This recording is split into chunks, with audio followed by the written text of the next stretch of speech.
Sears announced today that it is considering options for both its Lands' End apparel brand and for its Auto Centers unit.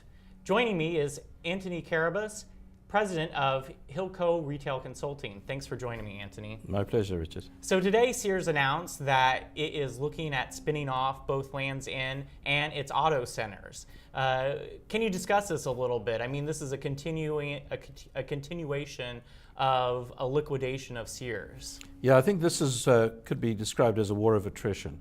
I think what's really happening is Sears is gradually selling off the pieces that have real value, as well as some of the stores in Canada that they've been selling off over the past few months. They were very fortunate in Canada in that Nordstrom is planning to enter Canada, and so those leases suddenly had real value because many of them were under market and in prime locations. At some point, you run out of selling your best locations, and that's going to be an interesting question for Sears Canada. Basically, bankers in the industry have said Eddie Lampert, the head of Sears, plans just to continue liquidating the company. There's no plans to invest money into store renovations or any of this sort of thing. I mean, it doesn't look like a turnaround of Sears is likely. Is that correct in your estimation? That would be my opinion, yes. My opinion is that they gradually are going to raise money by selling off pieces and locations because the stores don't look like they used to look.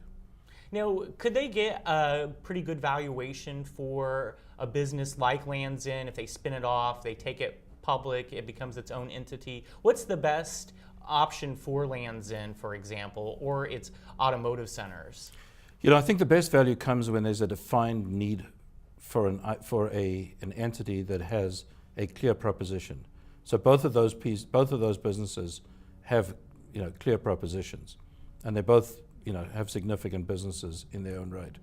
The key would be for them to be able to exist outside of a Sears box, because if the traffic to the mothership, i.e. the big Sears store, is declining, by definition the traffic will decline to the shops in the case of Lands' End. If Lands' End is able to have independent stores, comprising a significant part of the business, that would increase the valuation.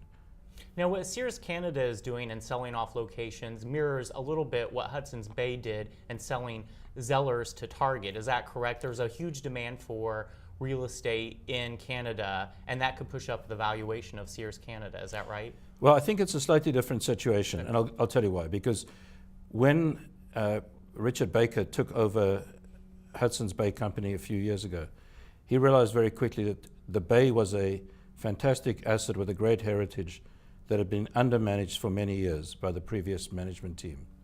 He's done an extraordinary job bringing in top talent, led by Bonnie Brooks and others, who have really made a huge difference to the Bay.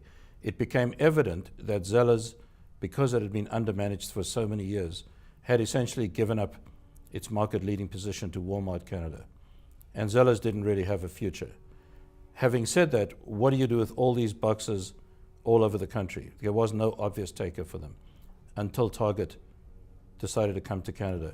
And Richard Baker pulled off the deal of the century because essentially what he was doing was liquidating Zellers in one swoop and finding a buyer to take all the leases.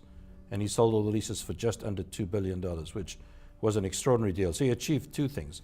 One is significant liquidity, and two, shedding an unwanted asset that really didn't have a place in the portfolio, because he's obviously made a decision by buying Saks to go more to the middle and up copper customer as opposed to Zellers, which didn't really have a chance because it was fighting against Walmart. In the case of Sears Canada, I think much like in the US, it's a war of attrition. They're selling off their best pieces one by one. And if you go back 5 years, Sears Canada was doing north of $6 billion. Now it's doing just north of $4 billion. So it becomes very difficult. You sell your best assets, and then you have to cut overhead because you have less revenue to leverage the overhead. So you cut more overhead, then you sell off more pieces, then you have to cut more overhead, then you sell off more pieces, and it's almost like a vicious cycle. And you really question whether the best thing to do was what the Hudson's Bay did, which I think was a real strategic stroke of genius, as opposed to what Sears is doing, which I would consider to be a war of attrition. Thanks for joining me, Antony. My pleasure. And that was Antony Karabus, president of Hilco Retail Consulting. And I'm Richard Collins with the Deal Report.